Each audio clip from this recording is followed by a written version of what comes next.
My name is Nora Callens. I was 34 years old, a mid-level logistics coordinator for a regional freight company, and I had just spent 3 years and every spare dollar I had to buy a house on Castle Road in Delbrook Heights, Ohio. Not we. Not us. Me. My partner Daniel had been part of my life for 2 of those 3 years, and he knew the house was mine before the first showing. I had shown him the savings account. I had walked him through the offer letter. He had held my hand in the parking lot of the Farron County Recorder's office the afternoon I filed the transfer paperwork, and when I came back out he had asked if it felt real yet. I told him it felt like a number on a page. He said it would feel different when we carried boxes through the door. He was right about that. What he could not have predicted, and what I did not predict either, was that my parents would decide the house was theirs to interpret. My father had a way of entering a room as though the room had been waiting for him. He was 61 years old, retired from a mid-management position at a regional insurance firm, and he had spent most of my adult life treating my accomplishments as though they were extensions of some financial infrastructure he had quietly underwritten. He had not underwritten anything. My mother operated differently, quieter, more surgical, a whisper where my father was a broadcast. Together they had a reliable system. He made the claim, she reinforced it in the margins. I had watched this work on other people for years. I had not believed it could be turned on me, because I had stopped needing anything from them when I was 26 and moved into my first apartment with nothing but a mattress and a freelance contract that barely covered the electricity bill. But the house changed something. A house is visible. A house has a deed with a name on it, and the name on my deed was mine alone, and for reasons I still do not entirely understand, my father could not let that stand. Daniel's family was the Prentice family, his parents, Walt and Connie, and his older sister, Deb. They were from Hilliard. They were polite, organized, the kind of people who confirmed dinner plans twice and always arrived with something for the table. I had met them 4 times before the closing, and each time felt like an exam I was passing by narrow margins. Not because they were hostile. Because they were careful, and careful people notice everything. My parents met the Prentices at a backyard dinner at Walt and Connie's house in late April. That was the first time I understood what my father was planning to do. He had been watching Daniel all evening. Not aggressively, just attentively, the way he watched people he was deciding how to use. The house on Castle Road needed nothing cosmetic and one thing structural, a section of the basement floor that had developed a hairline crack along the east wall. I had known about it before the offer. I had negotiated $11,840 off the closing cost reserve specifically to cover the repair, and I had gotten the concession in writing before the seller signed. I had done this myself. Not with advice from my father, not with capital from my parents' retirement accounts, not with any assistance that could be characterized as a contribution. I had spent 14 months tracking the Delbrook Heights market before I found the Castle Road property. I had attended 11 showings, made 3 offers, lost 2 of them, and walked away from one when the inspection came back with a foundation issue that went beyond cosmetic. I had pre-qualified a loan. I had budgeted a loan. I had signed a loan. The deed that came back from the county was a single-page, heavy stock paper, with a seal pressed into the upper left corner and my name printed in the grantor line, no one else's. I filed it in a hand-stamped envelope and put it in the kitchen drawer the day I moved in. Daniel understood this. He had been present for the financial conversations in the way a good partner is present, listening, supportive, never inserting himself where he hadn't been invited. He had his own savings, his own plans, and we had discussed loosely what it might look like to eventually combine households in a way that was fair to both of us. None of that conversation had happened yet. We were not there. My parents did not know that. Or they had decided it was irrelevant.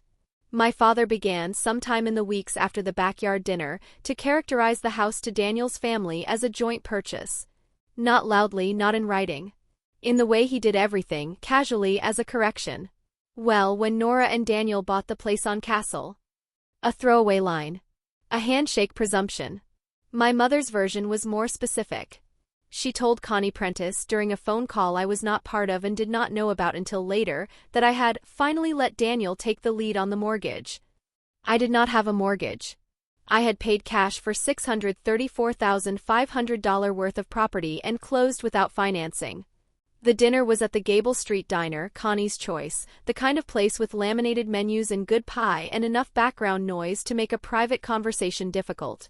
It was a Thursday. I remember because I had come straight from a dispatch coordination call that had run 40 minutes long, and I was still carrying a folder of freight routing spreadsheets in my bag when I sat down. My parents were already there. That was the first signal. I had told my mother we were meeting at 6:30. It was 6:14 when Daniel and I walked in, and my father was already seated beside Walt Prentice with his jacket draped over the back of his chair like a man who had been there for some time. Connie smiled when we came in. Deb was checking her phone. Daniel touched the small of my back and we sat down across from Walt, which put me directly in my father's eye line. The booth was one of the corner ones, vinyl seats in a worn burgundy, a pendant light overhead that made the laminate table look amber. A server had left 2 sets of menus and a basket of crackers, and the crackers were already open, which told me my parents had been there long enough to get comfortable. I set my bag on the seat beside me. The freight folder pressed against my hip through the canvas. I had spent the better part of that afternoon coordinating a reroute around a lane closure outside Zanesville, and part of my mind was still on the revised timing sheets I hadn't finished when the call ended.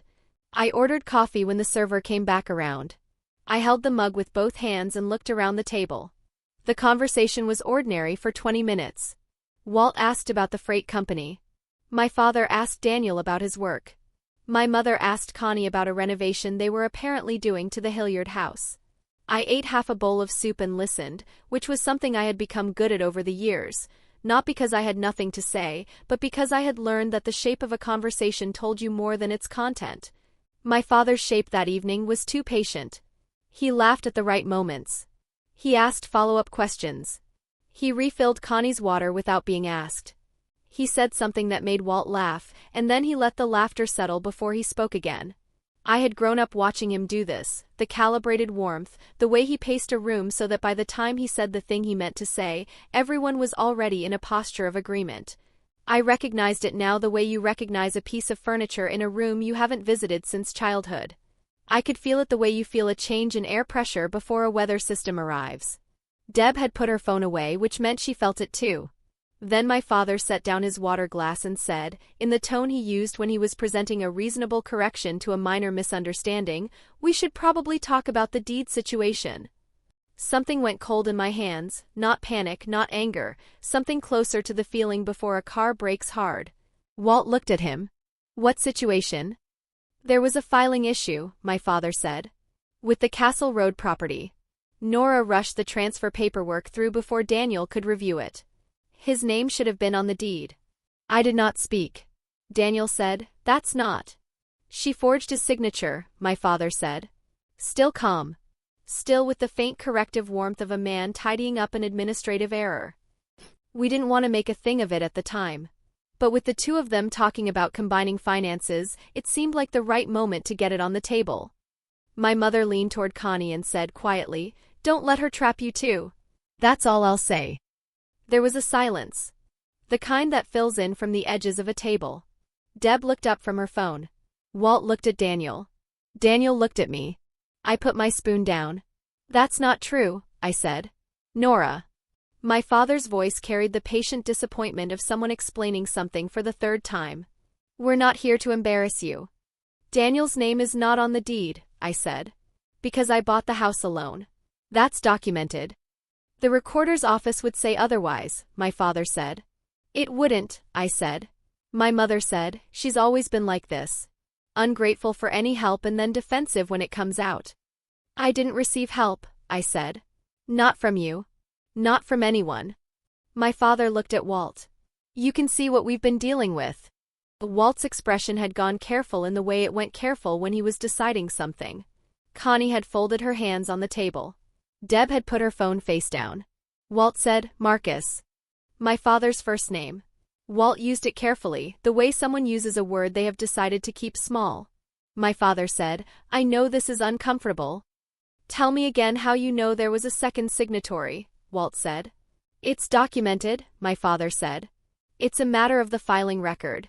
I've seen the paperwork." Walt looked at me. "Have you seen it?" he asked. "I filed it," I said. "I have the original in my kitchen drawer." Walt looked back at my father. Something had shifted in the set of his shoulders, not confrontational, just settled, the way a decision settles when it's been made. Daniel said, "Dad, she paid cash." I was there when she filed. You may have thought you were there, my father said. But there were 2 signatories on the transfer application. That's a matter of public record. Connie said, Walt. A single word. Walt looked at her, then back at my father, and something shifted in his expression. Not agreement, not contradiction, just a recalibration. You're saying there's a public record, Walt said. I am, my father said. Then we should look at it, Walt said. The server came by and asked if anyone needed anything. No one answered her directly. She refilled 2 water glasses that didn't need refilling and left. There was a silence after that one. I looked at my father. Something settled behind my sternum, not hatred, not grief, something more like resolution, the flat click of a door closing. My father looked back at me with the patient expression he kept for situations he expected to win. Deb said quietly, Is that something you can actually check? My father said, It's public record. Anyone can pull it. Then we should pull it, Deb said. She was not looking at him. She was looking at the table, in the way someone looks when they are doing arithmetic in their head. Walt looked at her. She didn't look back at him. She had picked up her water glass and was holding it without drinking from it. Okay, I said. That was all I said. I drove home after the dinner. Daniel followed in his own car. I went inside. I set my bag on the kitchen counter. I took out the freight routing folder and set it beside the bag. I opened the kitchen drawer beneath the spare keys. I took out the hand-stamped deed envelope with the Farron County seal pressed into the upper left corner. I held it for a moment. I set it back in the drawer. I filled a glass of water. I sat at the kitchen table and looked at the wall. The freight folder was still on the counter. The timing sheets I hadn't finished were still in it. I looked at the drawer. Daniel came in 20 minutes later and sat across from me. He didn't say anything right away. He poured himself a glass of water from the tap and sat back down. He set his keys on the table between us. I said, I need to make a call tomorrow. He said, to who? The recorder's office, I said. I want to request a formal record inquiry. In writing. With a county representative. He was quiet for a moment. What does that do? He asked. It creates a documented response, I said. Which is different from a conversation at a diner. He nodded. I'll come, he said. Yes, I said. I finished the water. I went to bed. The next morning at 8:47 a.m. I called the Farron County Recorder's office and requested a formal records inquiry meeting. I explained there had been a dispute at a family gathering involving a claim about the deed. The clerk put me on hold and came back and said there was a records officer available Friday afternoon. I said Friday was fine. I sent an email to Walt and Connie Prentice and asked if they would be willing to be present. I kept the email to 4 sentences. I sent a separate one to Deb. I did not contact my parents. The Farron County Recorder's office was on the 3rd floor of a building on the east side of Columbus, fluorescent lights, indoor-outdoor carpet in a faded blue, a row of plastic chairs along one wall. The records officer's name was Gary Aldis. He was 50-something, wore a lanyard with a laminated badge that kept tapping the edge of the table every time he leaned forward to set something down, and he spoke the way people speak who have explained the same document to 100 different families and have stopped having opinions about any of it. Walt and Connie came. Deb came. Daniel was there. My parents were not invited. Walt had called my father, I learned later. My father had told him the meeting would confirm everything. My father and mother arrived anyway. They came in while Gary Aldis was still getting his folder organized, and they sat in the plastic chairs along the wall as though they had reserved them. My father had his hands folded in his lap. He looked settled, the way he always looked when he believed the room was about to give him what he wanted. Gary Aldis looked up. Are you parties to the deed? We're family, my father said. That's not what I asked, Gary said. He turned back to his folder. He reached into the accordion section at the back. He took out a document sleeve. He opened his laptop, navigated to the county transfer portal, and turned the screen so the table could see it. Then he pulled the paper transfer record from the sleeve and laid it flat on the table beside the screen. This is the recorded deed for the Castle Road property in Delbrook Heights, he said. Filed and confirmed. 1 signatory. 1 owner of record. He tapped the screen. This is the digital transfer log. Date, time, single party filing, no co-applicant listed. He looked at the room. There is no second signatory on this document, he said. There never was. The claim that a second party signed or was party to this transfer is not supported by anything in this office's records. My mother said, there must be an error. Gary Aldis looked at her. Ma'am, I pulled this record myself this morning. It matches the archived original. There's no error. My father said, we have documentation of our own. You're welcome to submit it, Gary said, to the county clerk for review. That's a separate process. What I can tell you today is what this office's records show. Walt said, so she bought it alone. She is the sole owner of record, Gary said. Connie looked at my mother. My mother looked at the table. Deb had her hands folded in front of her, and she didn't look at anyone. My father said, Nora, this is not the place. I said, you told Daniel's family I forged his signature. He said, we were concerned. You told them I forged his signature, I said again. Same volume. Same pace. He was quiet. I said, you told Connie I let Daniel take the lead on the mortgage. I don't have a mortgage. You told Walt the recorder's office would confirm a second signatory. It doesn't. My father looked at me with the expression he used when he was deciding whether to be sorry or to reframe. We were trying to protect Daniel, he said. I looked at him for a moment. The lanyard badge tapped the table edge as Gary Aldis shifted in his chair. I know, I said. That was all. Gary Aldis closed his laptop. He gathered the record back into the sleeve. He stood, and before he left he set the sleeve on the table in front of me without being asked, because I think he had seen enough of these meetings to understand which person in the room would need the paper. Walt put his hand briefly on my shoulder as he passed. He didn't say anything. Neither did Connie. Deb waited until my parents had gone down the hallway, and then she came and stood next to me for a moment, not touching, just there, and then she left too. My parents left without speaking to me. That was 11 months ago. The basement repair on Castle Road was finished in June. A contractor out of Gahanna, clean work, the cracks sealed and the floor refinished over 3 days.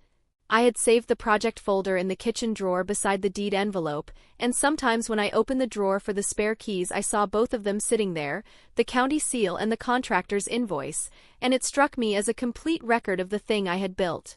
Daniel and I were still together. We had talked again and more carefully about what combining households might look like. We had agreed to take our time, and the conversation had been easier than I expected, calmer, more practical, without the weight of anything unfinished between us. He had asked once in July whether I wanted to talk about the dinner. I told him I had said what needed to be said in the recorder's office and I didn't think I had anything to add to it. He said that made sense to him. He had not brought it up again and neither had I, and the silence around it did not feel like avoidance. It felt like the natural quiet that settles over a thing that has already been resolved. My father called once in August. It was a Sunday evening. I saw his name on the screen and I set the phone face down on the counter and let it ring out. He did not leave a voicemail. My mother sent a text 2 weeks later. It said, "We just want things to be normal again." I read it, set the phone down and went back to the contractor invoice I'd been reviewing for a second project I was considering, a rental property in Delbrook Heights, 2 streets over from Castle Road, that had come on the market in September. The numbers were better than I'd expected. I had started a new savings folder for it, the way I'd done with Castle Road 3 years earlier, and I was running the same process from the beginning: market tracking, comparable sales, neighborhood vacancy rates. The work was familiar. I was good at it. I had not responded to my mother's text. The house was still mine. The deed was still in the drawer. The county seal had begun to wear slightly at one corner from handling, which I did not mind, because worn things have been held, and held things have a history. If any of this felt familiar to you, if you've sat at a table while someone rewrote your story in front of the people who matter to you, share this one. It's worth putting in front of someone who needs to hear it.